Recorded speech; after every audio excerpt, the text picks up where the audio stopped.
Hey, what's going on there, guys? So I wanted to do a video of me giving my final thoughts on the highly anticipated God of War Ragnarok. And if you've been following my channel for a while, uh, you would know that God of War 2018 is uh, one of my favorite games of all time now, and it's one of my favorite games from the PlayStation 4. My first video ever on YouTube was, I believe it was titled Game of the Year 2018, and at that time it was uh, God of War and Red Dead Redemption, but I gave God of War 2018 my Game of the Year at the time, and it's one of my favorite games from PlayStation 4, and I completed God of War Ragnarok. I got to Platinum. I played through it for about 70 plus hours. And I didn't achieve the platinum on God of War 2018. And Marvin's here to say hello. But yeah, I completed God of War Ragnarok, and I just want to give my final thoughts. So, like, subscribe, and let's get into this. Okay, so how do I think God of War Ragnarok stacks up against God of War 2018? I mean, from a gameplay perspective, definitely it definitely feels familiar, and I forgot to mention I did get the God of War Ragnarok controller here, which is pretty nice. But I mean, from a gameplay level, I feel like God of War Ragnarok is an evolution of God of War 2018, and I am going to be talking about some spoilers here and there. I don't really have notes for this video, so I may talk about a spoiler at any moment now, so I don't know. But you do get a new weapon in this game for Kratos, a spear. I believe it's called the Draupnir spear or something like that. And just like the Blades of Chaos and the Leviathan axe, it has its own specialty. You can throw it and attach it to enemies, and you can stomp it on the ground, and it will blow up like there's a bunch of firecrackers on the enemy. But certain weapons work better for particular enemies. But yeah, my point is, I think the gameplay is, I love the gameplay of God of War 2018, and this is more refined and more of an evolution.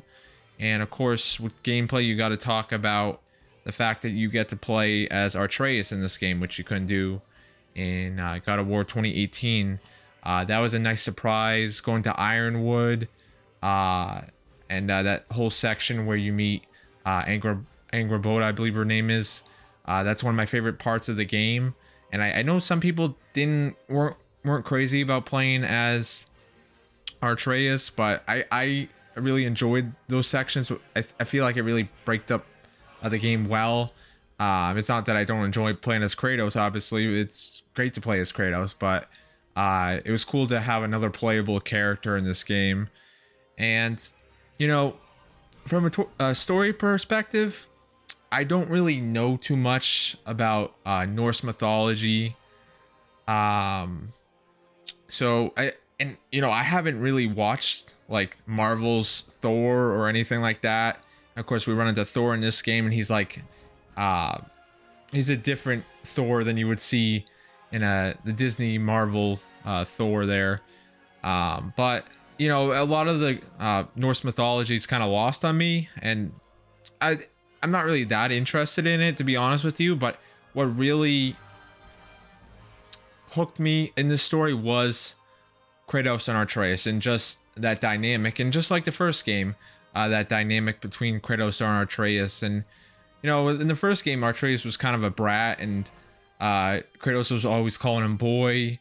And I find it funny in this game, Kratos realizes that Atreus has grown up now, he's more matured, and he doesn't call him boy at all, which it became like a meme on the internet, the amount of times he would just call him boy for whatever shenanigans he would be pulling in the first game. But I think the performances of Chris Judge as Kratos, and I can't think of the kid's name who plays Atreus, but I think they both do a great job in voice acting. I think they're well-written characters, and obviously that's the main part of the story, is Kratos and Atreus, their stories and their relationship, but how Kratos and Atreus evolve as people, and how the relationship evolves throughout this 2 game duology is what is really going to stick with me from this story. And the ending, just seeing how Kratos and Atreus came together, and Kratos really was showing more of a human side to him than he has before, and showing more emotion, and how he was just really trying to be a loving, protecting father. And that's like a side of Kratos I don't really recall seeing from the first game. And just, you know, Atreus in the prophecy that you get at the end of the God of War 2018, Atreus is supposed to be Loki, and he's supposed to become one of Odin's servants.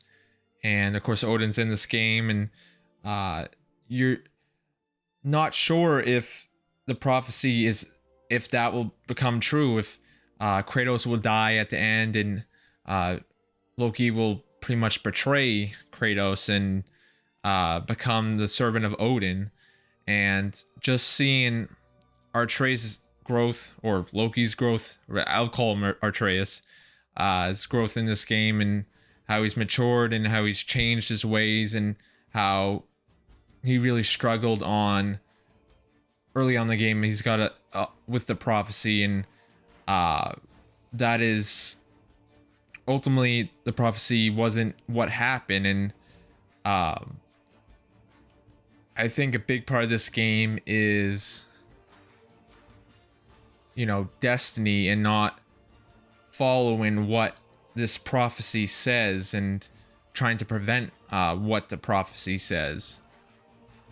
Yeah, so I really just dig the dynamic between Kratos and Atreus, and I think how that dynamic evolved in this game, and really showing like a kind of softer side of Kratos, who's always been seen as this, you know, macho god who doesn't show any emotion, who's a mass murderer. And that's also another theme, I think, is Kratos is trying to move on from his past and be better, as he would say, and not live in the past of what the mistakes he made, I guess, when he was in Greece, or the Greek mythology trilogy, which I never played.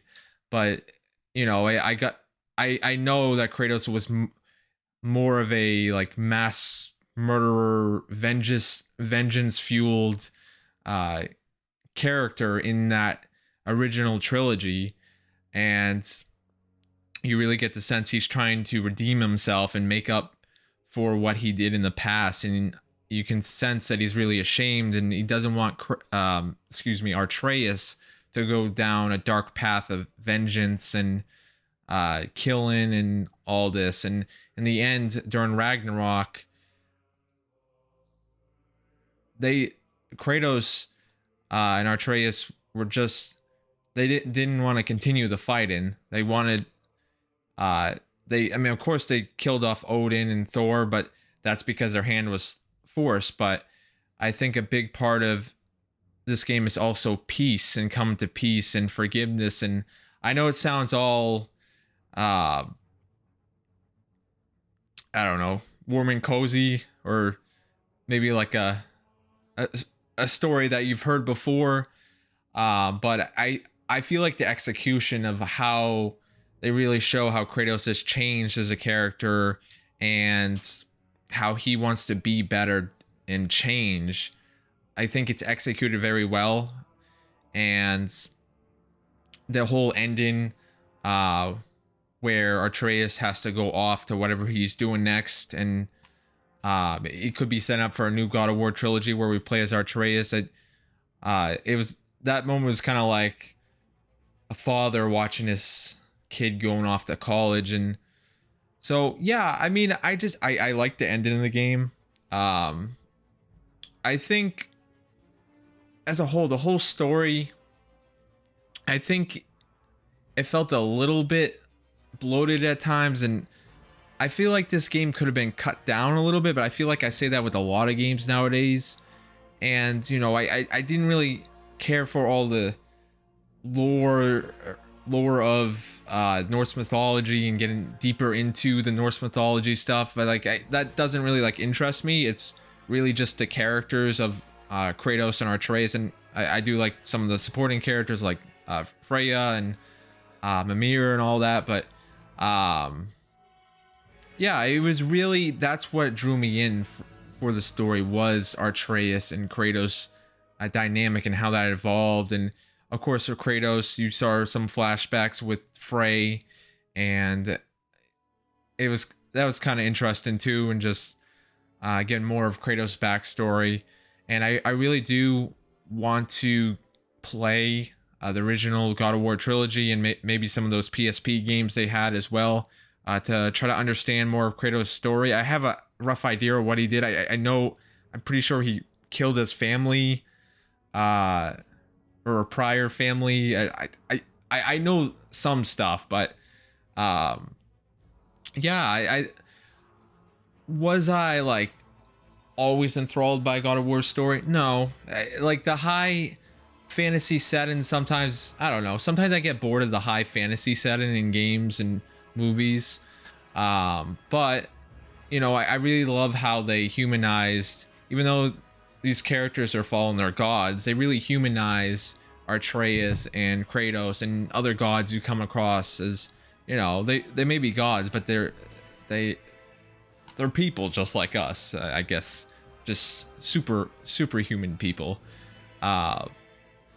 And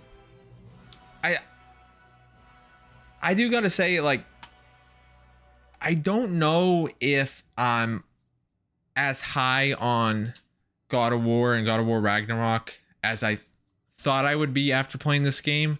Like I said before, I previously ranked this as one of my second best PlayStation 4 game, and my game of the year from 2018. I don't know if I would still do that for this game. I think, don't get me wrong, I think God of War Ragnarok is a better game than God of War.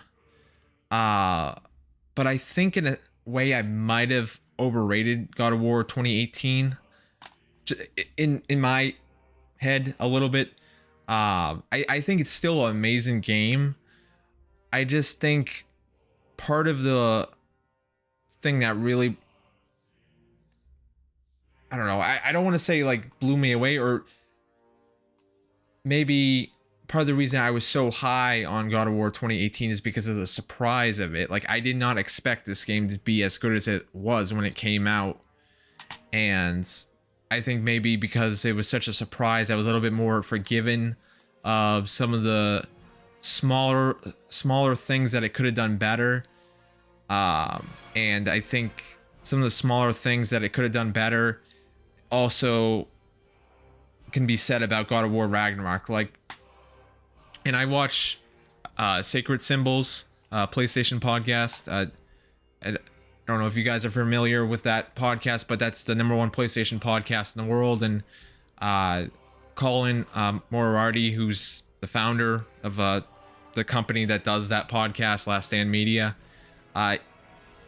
you know, he's a fan of God of War 2018, but he's mentioned a number of times how he wasn't a fan of how, or he didn't like some of the smaller things that the game did, like the UI, the small font, the navigation, fast travel system in that game. And I think I kind of became more aware of that issue as I started up, or I played through God of War Ragnarok, and it didn't really bother me in God of War 2018, but like after listening to Colin for so long, I kind of like realized it more. And I think this game feels great to play in combat, which you do a lot of course, because it's an action game. But I think when it's out of combat is when I'm not really enjoying the gameplay. Like, you know, you can have certain games where like Red Dead Redemption, where the gameplay of just getting from point A to point B can be very satisfying. Just traversing on a horse, even if you're just, you know, walking through that world or whatever. It's enjoy the gameplay just doing that. Well, whereas the main combat at Red Dead Redemption 2, I'm not crazy about, but my point is, I'm not crazy about the whole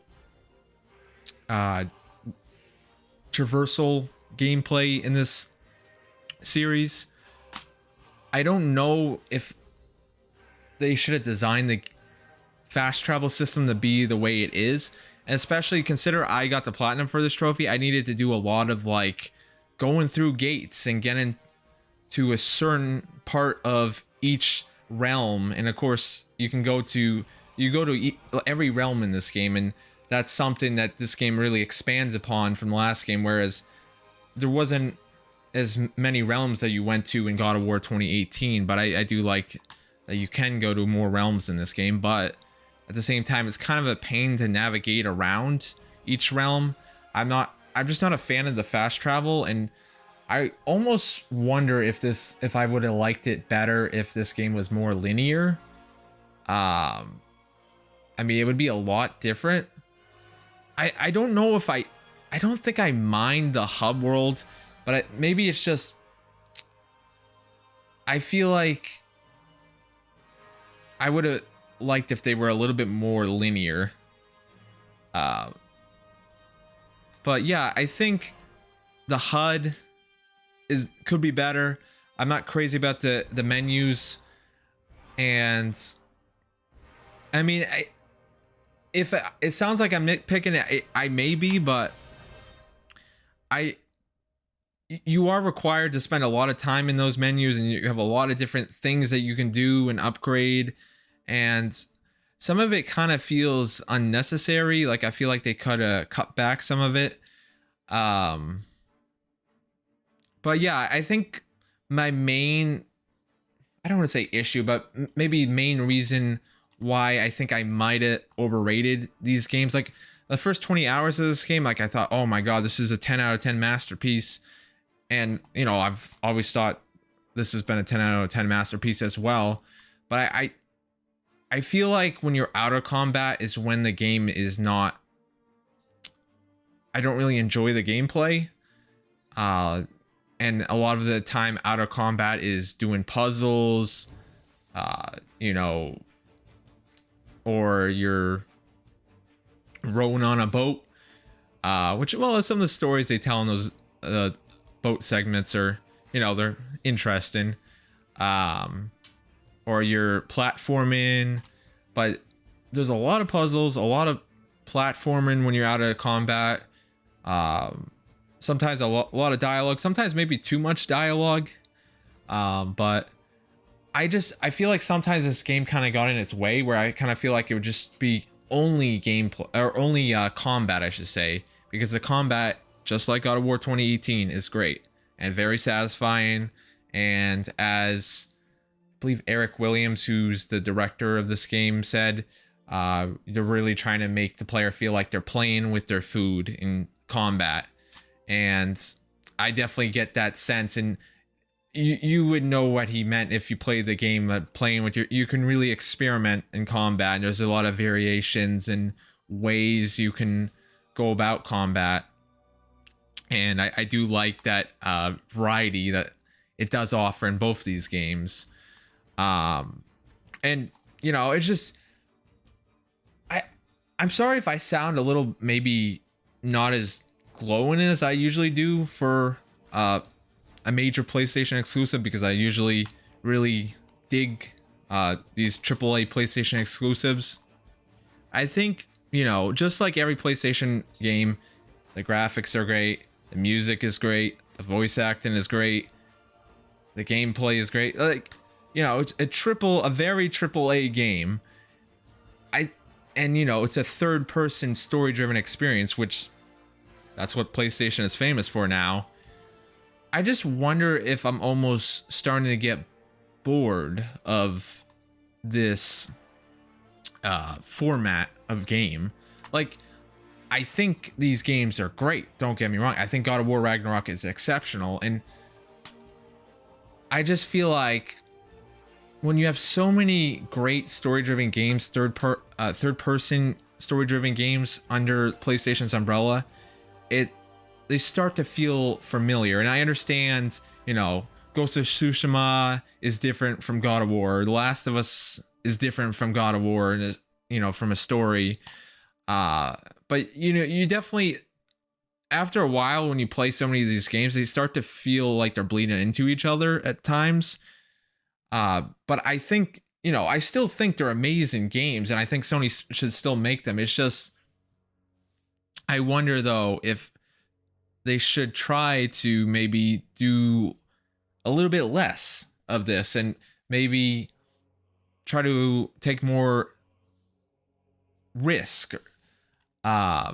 Where I mean, I still think Sony takes risk, or the first party games, there's still games that take risk from story perspective, and but I just feel like this is what PlayStation is known for. This is all they're known for. So maybe they should try to have their first party studios do more than an awesome third person story driven experience.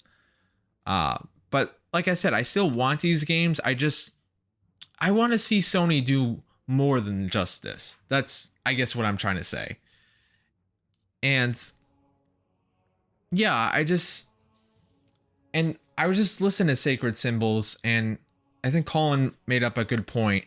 And he said, if this was someone's first video game they played in like 10 years, this would blow them away. And I could definitely understand why. But for someone like myself, who's played every major PlayStation exclusive, like the last decade, I would say, it doesn't blow me away as much. And in a way, that's kind of sad, because I do just, remember the first time I had that, experience playing one of these style of games that PlayStation makes, and how it blew. I would say the first game that really blew me away, that was in the typical PlayStation, I don't know what you want to call it, format, was Uncharted 2 back in 2009. That really started this whole amazing era of PlayStation story-driven third-person games. That blew me away at the time, and Uncharted 2 is still one of my favorite games of all time to this day. And maybe in a sense, I've kind of overrated that game a little bit too, but yeah, I think God of War Ragnarok is great. Would I call it my game of the year? Yeah, probably. I probably would, but I'm not like, I didn't play Elden Ring this year, so I can't. I know a lot of people said Elden Ring is their game of the year. I'm not much of a Souls-born person. At least I may want to become more of a Souls-born person at some point, but I haven't played Elden Ring at this point. I did play Horizon, which I thought was great. Story, was kind of hit or miss for me. But yeah, I think God of War Ragnarok is great. I think it wraps up this duology in Norse mythology really well, and it made me really care for Kratos and Atreus and that father-son relationship. And yeah, there was times where there were some emotional moments that I was kind of like surprised, like I wasn't expecting that. And just one of my favorite parts of the game, besides the Ironwood part, is I can't think of the big wolf.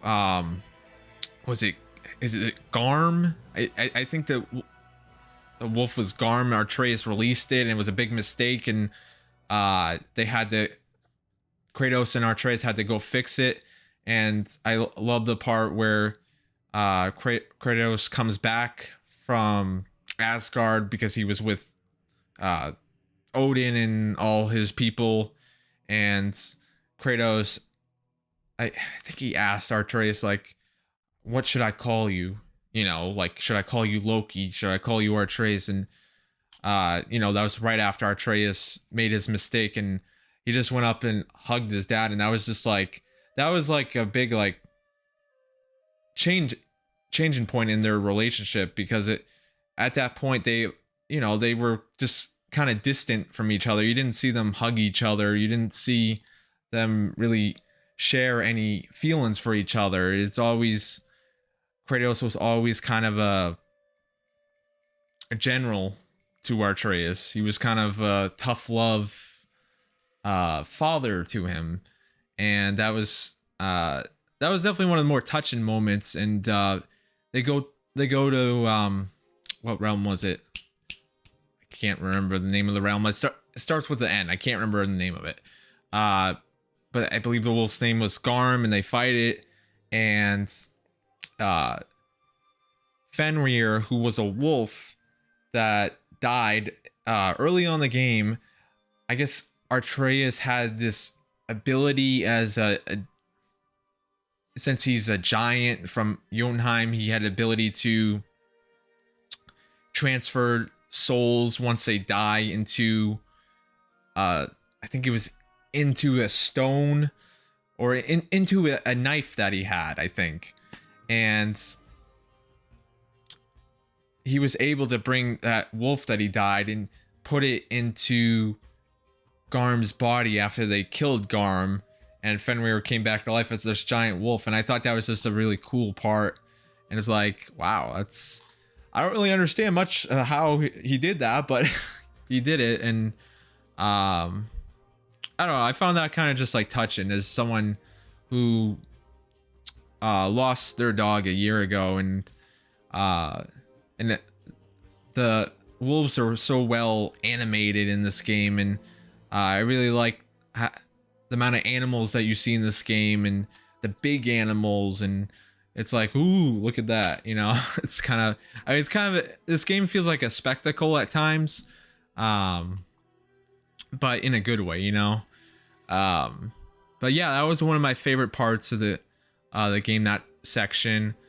And just also, I do feel like at times, I feel like this game is trying to make you feel like it's a amusement park, because it feels like there's just like, oh, let's do this side content. Oh, there's this animal that you need to rescue, or there's this all this side content over here that we can do again. And I liked a good amount of the side content. I wasn't crazy with the amount of puzzles. I would wish there was a little bit less puzzles, and I understand you don't have to do all the puzzles, but keep in mind I went for the platinum, so I had to do a good amount of the puzzles. So maybe if I didn't go for the platinum, I would have been a different experience, or it wouldn't have bothered me as much.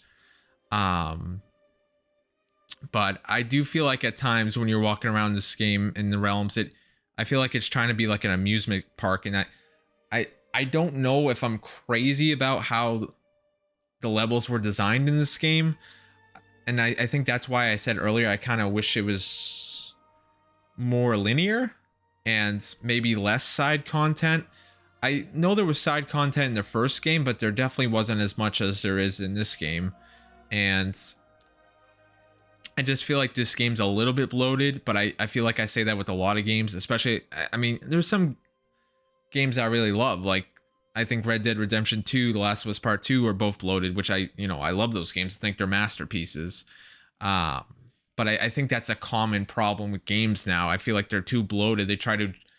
They think adding more content, more time equals a greater value, which I've never really understood that. I know some people are like, oh yeah, if a game is under 10 hours, that means it's not worth X amount of dollars. I'm like, I don't know. I think it's, it's all about quality. Like, if you're giving me a game with the quality, highest quality ever in a game, but it's only 5 hours, or a game that's 50 hours long and is subpar, I would take that 5 hour high quality experience any day, Because I mean, at the end of the day, time is precious, and I can only play so many games. But I did enjoy my time with God of War Ragnarok, and I am gonna go back probably at some point to try to get the platinum for God of War, because the trophy list is it's pretty similar to this game and the things that it has you do. But I will say these games are amazing, both of them. I would say that both of them are still among my favorite games of all time. I just think maybe I've overrated them slightly. That's what I would say. But yeah, I think these games do a lot of things very well, and a lot of things better than a lot of other games out there. So anyway, I hope you guys enjoyed this video. This may not be the last video on God of War Ragnarok. I will probably go back to this once they add a new game plus mode to it. And I plan to go back, or I plan to try out the original games of God of War before the Norse mythology. So I probably will try to do that sometime in the new year, but we'll see. But anyway, I hope you guys enjoyed this video. I love God of War, and I actually do have a God of War 2018 poster too. Probably can't see it, it's in the dark over there, but yeah, I love God of War, and I'm looking forward to whatever comes next from Sony Santa Monica.